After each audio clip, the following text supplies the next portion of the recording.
In the debates I participate in, and in the videos I create for this channel, I'm often discussing arguments relevant to assessing the question of whether or not God exists.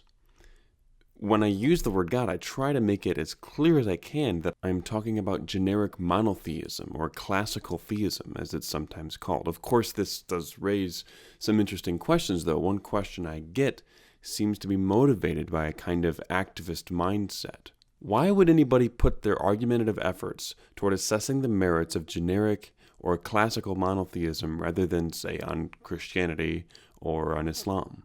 After all, it's not as though most of the world explicitly identifies as generic monotheists or as subscribers to classical theism. Moreover, it's not like generic monotheism is to blame for the social and political problems based in archaic moral doctrines and pronouncements for which religions are at least partly culpable. Generic monotheism doesn't include beliefs prone to terrify children, like beliefs about hell or demon possession. So with all that laid out, it might seem to some that merely focusing on the merits of generic monotheism is a kind of waste of time, at least culturally speaking. But is this approach a waste of time? I don't think so.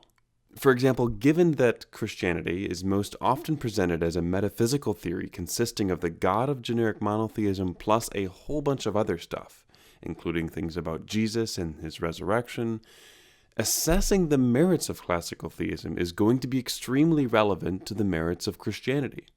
For on this view of Christianity, if one believes that classical theism is false, then it follows a fortiori that they also believe Christianity is false. But what if that logical relationship didn't exist? What if generic monotheism's falsity had no logical implications for culturally influential worldviews?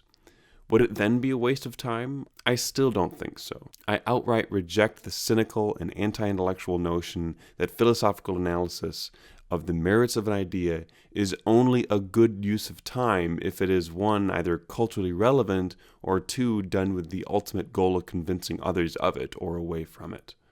I see no justification for placing these kinds of constraints on philosophical analysis. The truth is that there are many valid reasons why one might wish to philosophically analyze the merits of a particular claim that do not fit within these narrow constraints. For one, the simple desire to understand as best as one can the merits or lack thereof of a particular claim. Have a comment or criticism? Let me know in the comments below. If you liked the video, show your support by clicking like, subscribe, and sharing with friends. Consider becoming a patron by contributing even just $1 or $2 per video. Lastly, if you are a part of a secular or religious campus or community group and are considering hosting a debate, a panel discussion, or lecture, you can contact me at realatheology@gmail.com.